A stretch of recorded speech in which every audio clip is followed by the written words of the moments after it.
자, 장자입니다. 장자. 일단은 요 철학 산책이라는 컨텐츠는요.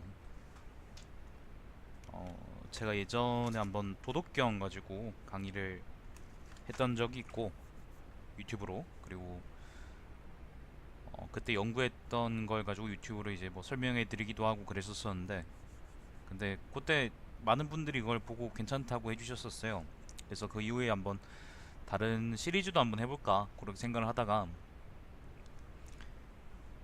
뭐 특별할 계기도 없고, 그리고 제 삶에 치여 살다가 최근에 다시 요 관련된 일을 하게 되면서, 짧은 일이긴 하지만 아무튼 관련된 일을 하게 되면서 나도 한번 이걸 해볼 필요가 있겠다, 그렇게 생각을 해서 철학 산책이라는 걸로 이제 주로 아마 선진시대 중국 철학책을 읽으면서 그 해설을 깃드리는 그런 방송을 생각을 했었습니다. 그래서 이 방송은 그런 취지의 방송이다라고 생각하시면 되고, 일단 그리고 가장 첫 번째 책으로는 장자 4편을 읽을 건데, 그 장자 4편을 읽기 전에 여러분한테 이제 몇 가지를 말씀을 드리면요. 일단 해설서 같은 거 보는 것보다요, 여러분이 직접 원전을 한번 읽어보는 게 되게 중요합니다. 그러니까 뭐 제가 원전이라 그러는 게, 근데 막 한문 원서를 보라 그런 말이 아니고요.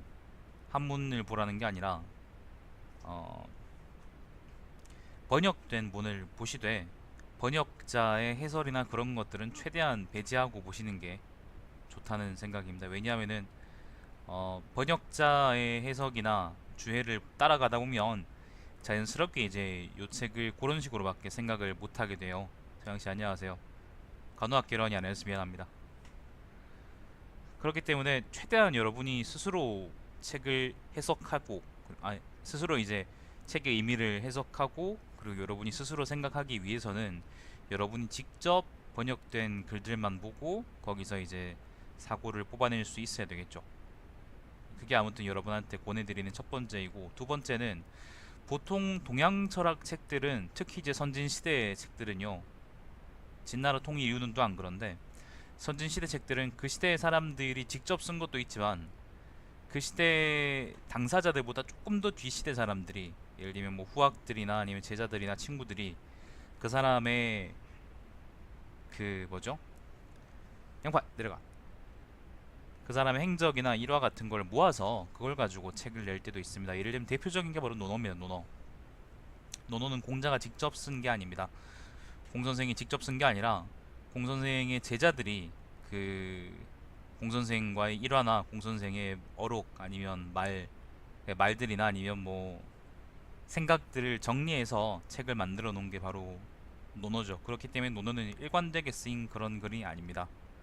우리가 지금 대학 교수들이 논문 쓰듯이 그런 글이 아니라는 거예요. 그래서 그거를, 그런 특징 때문에 대부분 동양 철학 책들이 글을 파편화시켜서 사람들한테 소개해 줍니다. 예를 들면 뭐 논어 같은 경우는 학기에 뭐 1장, 2장, 3장 뭐 이런 식으로 이제 한 문장 한 문장 한 문장을 가지고 그걸 나눠 가지고 사람들한테 이게 동양 철학이다라고 소개해 주는 편이 많습니다. 근데 그렇게 보면요, 물론 그게 어떤 거는 그 사람이 쓴 거고, 예를 들면 장자 같은 거는 내 편의 경우에는 장자가 직접 쓰지 않았나 그렇게 생각이 되는 편이고요.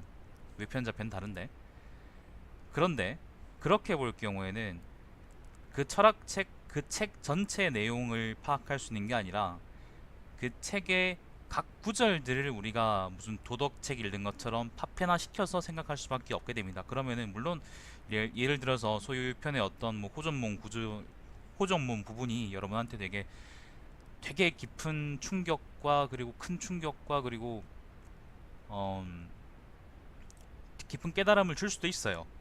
그런데 중요한 거는, 우리가 철학으로서 장자를 보려 그러면 예를 들어서 중요한 거는 장자 전체의 내용을 우리가 일관되게 파악하고 그걸 분석하고 그리고 그걸 논하는 거지, 장자의 단편적인 그런 문장 하나하나를 가지고 그렇게 볼 수 없다는 거예요. 그렇게 보면 안 된다는 거죠. 그게 여러분한테 되게 난 중요하다고 생각을 합니다. 파편화 시켜서 동양 철학을 보시면 안 돼요. 그러면은 말 그대로 그냥 쓸데없이 좋은 말들만, 당연한 말들만 뭉쳐 있는 그런 글귀 덩어리가 됩니다. 근데 동양 철학책을 여러분이 쭉 읽으시면서 한번 그냥 쭉 읽어보세요. 번역된 것만 쭉 한번 읽어보시는 거예요. 해설 보지 말고. 그러면 그 여러분한테 그 아마 새롭게 다가올 겁니다. 새롭게 다가오고, 그리고 이게 막 지금 학자들이 쓰는 논문만큼 그렇게 통일성 있고 일관된 글은 아니지만은, 그런 글이 대체로 아니지만은, 그래도 그러니까 글의 내용 전체를 꿰뚫고 있는 그런 주제의식도 있고, 그리고 그게 생각보다 되게 분명하고, 그리고 그게 우리한테 주는 시사점이 훨씬 더 크다는 거를 아마 여러분이 느끼실 수 있을 겁니다. 그러니까 절대로 동양 철학책을 파편화시켜서 생각하지 마세요. 도는 도를 도라 하면 도가 아니고, 이름을 이름이라 이르면 이름이 아니다 라는 도덕경의 첫 장 구절들만 가지고 도덕경을 이런 선문답만 들어차 있는 그런 글로 생각하면 안 된다는 거예요. 예를 들어서 장자 내 편 역시 호전몽 만 가지고 와가지고 현실 세계와 현실 세계가 아닌 세상에 경계가 명확하지 않기 때문에 장자는 유아론자라고 얘기할 수 없는 것처럼, 다른 글들도 마찬가지로 그렇게 생각하시면 안 된다는 것을 여러분한테 분명하게 말씀을 드리고 싶어요. 제 이번 철학 산책 방송의 주제는 글을 최대한 파편화시키지 않고 전체적으로 한번 읽어보고, 그리고 그걸 여러분과 한번 의견을 나눠보는 거라고 생각하시면 되겠습니다. 자, 세 번째는, 이게 첫 번째, 두 번째입니다. 글 읽기 전에. 자, 세 번째는 어떤 거냐면은, 어떤 글을 읽을 때, 여러분, 어떤 글을 읽을 때 그 글이 만들어진 시대적 배경을, 역사적 배경을 반드시 여러분이 한 번쯤 공부해 보실 필요가 있다는 거예요. 예를 들어서 지금 이번에 읽을 책이 장자인데, 그 장자라는 책을 읽고 그 장자가 생각하고 싶은 거, 생각하는 거, 그리고 말하고 싶은 거, 그리고 또 예를 들면 어떤 게 있을까요? 장자는 도대체 왜 이런 표현을 이렇게 했을까? 도저히 상식적으로 납득이 안 되는 거, 그런 것들이 있을 수 있잖아. 그러면은 그런 것들을 단순하게 21세기의 관점에서, 지금 21세기 관점에서 2000년, 2300, 400년 전 사람이니까 당연히 미개한 놈이 아니냐. 그러니까 이렇게밖에 생각을 못하지. 그러니까 공자는 미개하니까 여자하고 소인이 똑같다고 하는 거다. 여자를 보고 소인배라 하는 거다. 그런 무식한 소리 하지 말라는 겁니다. 그게 세 번째예요. 2300년 전 사람이면 2300년 전에 이 사람이 왜 이런 글을 쓸 수밖에 없었는지에 대한 역사적 배경을 여러분이 공부하셔야 돼요. 그리고 그 시대 관점에서 이걸 이해하시고, 그리고 그걸 토대로 해서 지금 시대에도 이걸 말할 수 있는지 없는지를 분석하시고, 그리고 거기서 이제 뜻을 추출해든가 아니면은 거기서 논문을 쓰시든가, 그렇게 하셔야 되는 거죠. 절대로 지금의 관점에서 이 사람들의 글을 가지고 이 사람들은 왜 지금 사람처럼 생각하지 못할까라고 생각하면 안 돼요. 그거는 되게 많이 무식한 짓입니다.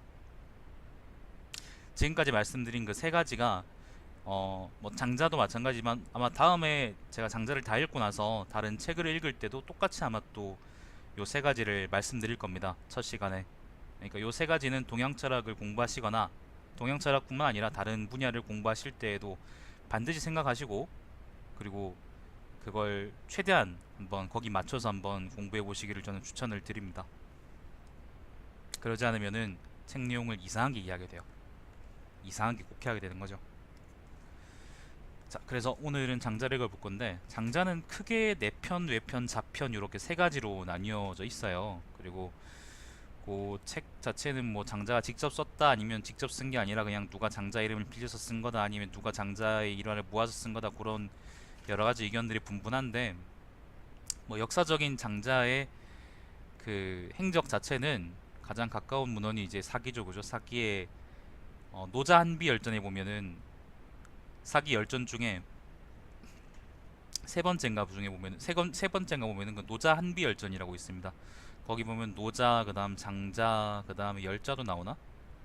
열자는 잘 기억이 안 나네. 아무튼 그리고 한비자 뭐 이런 사람들이 쭉 나와서 그 사람들의 행적을 쭉 얘기해 주는데, 거기 보면 단편적으로 이제 장자는 언제 사람이고 뭐 그런 얘기가 나와 있습니다. 대체로 장자는 맹자하고 비슷한 시대 사람이고요. 공자나 노자에 비해서는 아마 한두 세대 뒤쯤 사람이 아닐까 생각이 듭니다. 뭐 직접적으로 그 연역을 따라보면은 그렇게 우리가 뽑아낼 수 있겠지만은, 근데 뭐 여기서 그렇게 중요한 건 아니니까, 대체로 이제 전국시대 중기쯤 사람이다, 춘추전국시대 중에서 전국시대 중기쯤 사람이다 라고 여러분이 생각하시면 되겠습니다. 맹자하고 장자가 되게 이제 많이 헐뜯고 싸웠습니다, 서로. 그 시대쯤 돼서 그게 지금 장자 읽으면서 중간에 나올 텐데 그 시대점 되면 이제 아마 장자 도가하고 이제 유가 사이가 되게 많이 안 좋았구나. 그렇게 우리가 아마 추측할 수 있을 거고 사실 그 도덕경이나 아니면 논어에 나오는 서로 서로에 대한 이야기가 또 그렇게 부정적이지 않다는 걸 생각해 보면은 1세대 학자들에 비해서 2, 3세대 학자들에까지 내려왔을 때는 사실 학풍이 좀 많이 달라졌구나. 유가고 도가가 뭐 그렇게 추론해 볼 수 있겠죠. 자, 아무튼 그래서 장자는 외편, 자편, 내편 중에서 내편이 가장 장자의 본래 뜻에 가깝다라고 사람들이 많이 생각을 합니다. 저는 근데 사실 외편하고 자편 안 읽어봤기 때문에 잘 모르긴 하겠는데 내편 읽어봤을 때 확실히 좋은 책은 맞는 것 같고 제가 옛날에 공부해봤었거든요. 그리고 저는 뭐 판본이야 여러 개 있는 번역본이야 여러 개 있는데 저는 해원 출판사라는 곳에서 아주 옛날에 나온 책인 것 같아요. 제가 구할 때 공교롭게 또 이런 책을 하나 구해서 이게 몇 년도 책이냐면은 제가 지금 보고 있는 게 해원 출판사에서 나온 책인데 몇 년도인지가 안 나와 있네. 잠깐만요.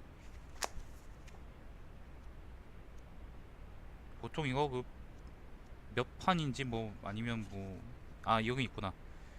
2007년도 거네요. 2007년도 건데 뭐 1989년도가 초판이니까 네, 사실 되게 옛날 책입니다. 옛날 책이고 디자인도 되게 옛날 것 같습니다. 해원 동양 고전 이런 시리즈의 16번째 책이고 저는 나머지 거는 안 갖고 있습니다. 일단 그 역자는 이민수라는 분입니다. 이민수라는 사람인데 저는 이 아저씨가 뭐 하는 사람인지 잘 모르겠습니다. 저는 번역본만 취해 볼 겁니다. 번역본만. 자, 번역본.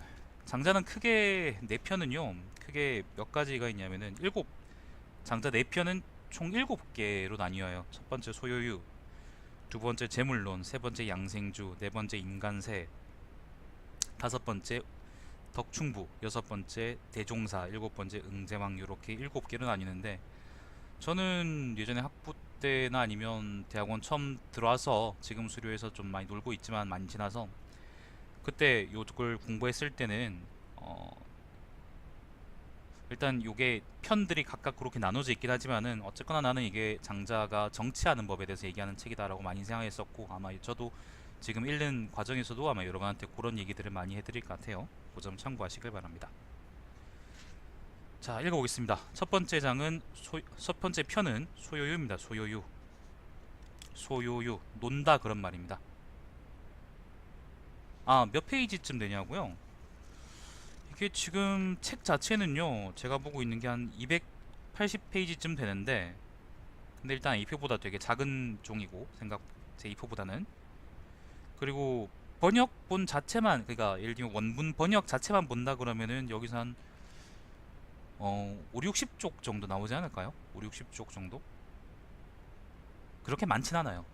그러니까 여러분 그 책 두께 같은 거 보고 막 기겁해서 못 읽거나 그러실 수 있을 텐데 근데 그러지 마시고 꼭 한번 읽어보세요. 번역본만 읽어보세요. 번역본 해설 같은 거 보지 마시고 그럼 느낌이 아마 되게 많이 색다를 거예요. 철학의 기원 그런 얘기는 나중에 하자. 지금 이거는 한번 일단 읽어보자. 읽어보고 나서 들어보고 생각해봐요. 내가 그 세광 씨한테 그 내 다리에 반점이 난 게 왜 났을까라고 물었죠. 예를 들면 옛날 사람들은 너 왜 사냐고 그렇게 물었을 수도 있는 거죠. 비슷한 거예요. 크게 다른 질문이 아닙니다. 일단 들어보고 한번 생각해봐요. 자, 소요유입니다. 소요유 첫 번째